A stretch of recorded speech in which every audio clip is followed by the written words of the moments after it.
Okay. So verse 12. The building that was facing the separate yard on the west side was 70 cubits broad. The dog's freaking. Both of them together. And the wall of the building was 5 cubits thick all around, and its length 90 cubits. Then he measured the temple 100 cubits long, and the yard and the building with its walls 100 cubits long. Also, the breadth of the east front of the temple and the yard 100 cubits long. Then he measured the length of the building facing the yard that was at the back, and its galleries on either side 100 cubits. The inside of the nave and the vestibules of the court, the thresholds and the narrow windows and the galleries all around the 3 of them, opposite the threshold, were paneled with wood all around from the floor up to the windows. Now the windows were covered to the space above the door, even to the inner room and on the outside. And on all the walls all around, inside and outside, was a measured pattern. It was carved of cherubim and palm trees, a palm tree between cherub and cherub. Every cherub had 2 faces, a human face toward the palm tree on one side, and the face of a young lion toward the palm tree on the other side. They were carved on the whole temple all around. From the floor to above the door, cherubim and palm trees were carved. Similarly, the wall of the nave. The doorposts of the nave were squared, and in front of the holy place was something resembling an altar of wood, 3 cubits high, 2 cubits long, and 2 cubits broad. Its corners, its base, and its walls were wood. He said to me, "This is the table that is before the Lord." The nave and the holy place had each a double door. The double doors had 2 leaves apiece, 2 swinging leaves for each door.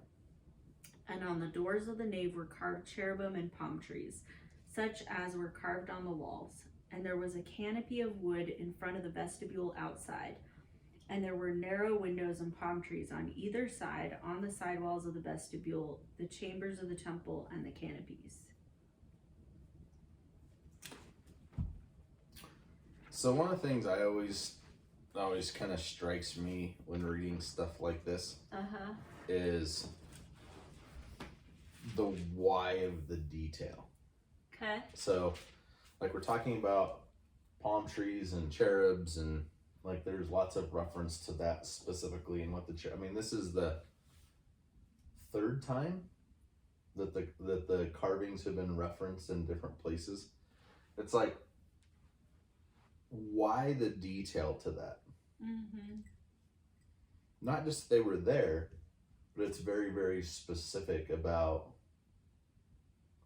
there were palm trees and cherubs, and here's how they were carved and all those things. And I honestly would really like to understand why those were of such importance. And I don't know that anybody understands. Yeah. I could guess things, but what do you think? Well, give me a guess.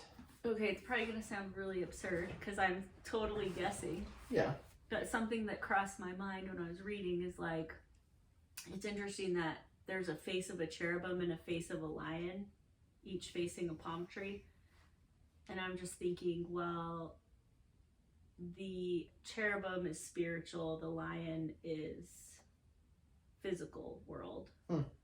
So maybe they're both involved in the world. I don't know. Right. I don't know. It's just, I mean, there's significance there. Otherwise, I don't believe it would be in the Bible. Right. Now it'd be in the Bible. It wouldn't be in the Bible 3 times. Right. But it's like, and it makes me want to understand the significance. Right.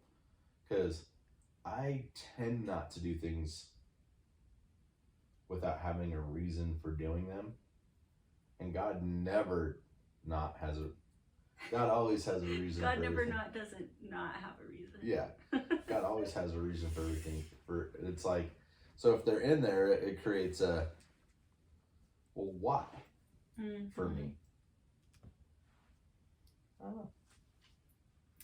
Well, and then while I was reading Psalms, I just thought of reading a psalm. So then I flipped open to where it opened, and it opened to this. So I don't know if that's why it opened to this, where I already have it marked. But it Probably, did. but what was it? 37.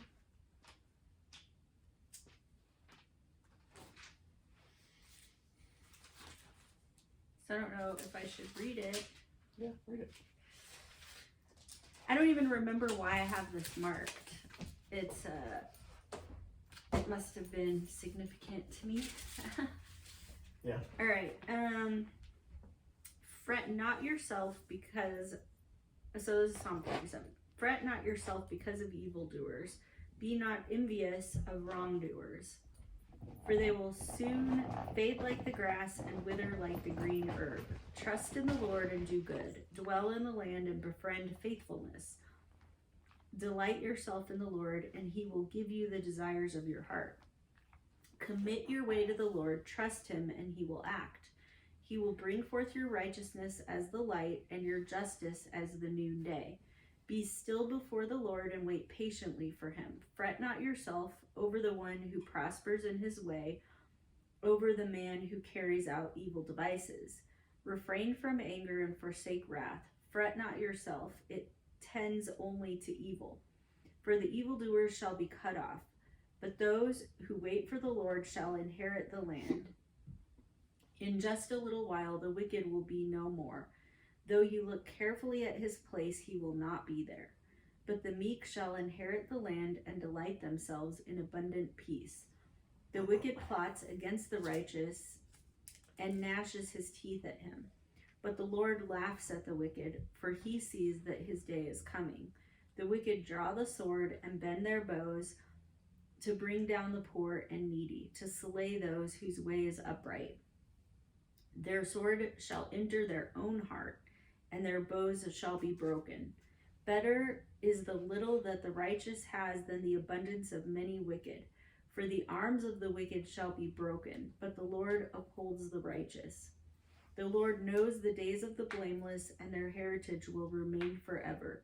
They are not put to shame in evil times. In the days of famine they have abundance. But the wicked will perish. The enemies of the Lord are like the glory of the pastures. They vanish like smoke, they vanish away. The wicked borrows but does not pay back, but the righteous is generous and gives. For those blessed by the Lord shall inherit the land, but those cursed by him shall be cut off.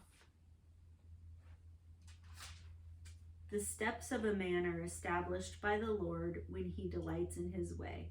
Though he fall, he shall not be cast headlong, for the Lord upholds his hand. I have been young and now am old, yet I have not seen the righteous forsaken, or his children begging for bread. He is ever lending generously, and his children become a blessing. Turn away from evil and do good. So shall you dwell forever. For the Lord loves justice. He will not forsake his saints. They are preserved forever, but the children of the wicked shall be cut off. The righteous shall inherit the land and dwell upon it forever. The mouth of the righteous utters wisdom, and his tongue speaks justice. The law of his God is in his heart. His steps do not slip. The wicked watches for the righteous and seeks to put him to the wicked watches for the righteous and seeks to put him to death. The Lord will not abandon him to his power, or let him be condemned when he is brought to trial. Wait for the Lord and keep his way, and he will exalt you to inherit the land. You will look on when the wicked are cut off. I have seen a wicked, ruthless man spreading himself like a green laurel tree. But he passed away, and behold, he was no more. Though I sought him, he could not be found. Mark the blameless, and behold the upright, for there is a future for the man of peace. But transgressors shall be destroyed altogether. The future of the wicked shall be cut off. The salvation of the righteous is from the Lord. He is their stronghold in time of trouble. The Lord helps them and delivers them. He delivers them from the wicked and saves them because they take refuge in him. Does that speak to you at all? Mm-hmm. Yeah, I thought so. Pretty interesting.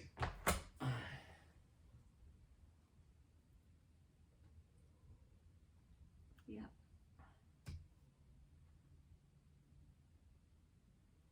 You want to talk about it or no? Not really. Oh, okay.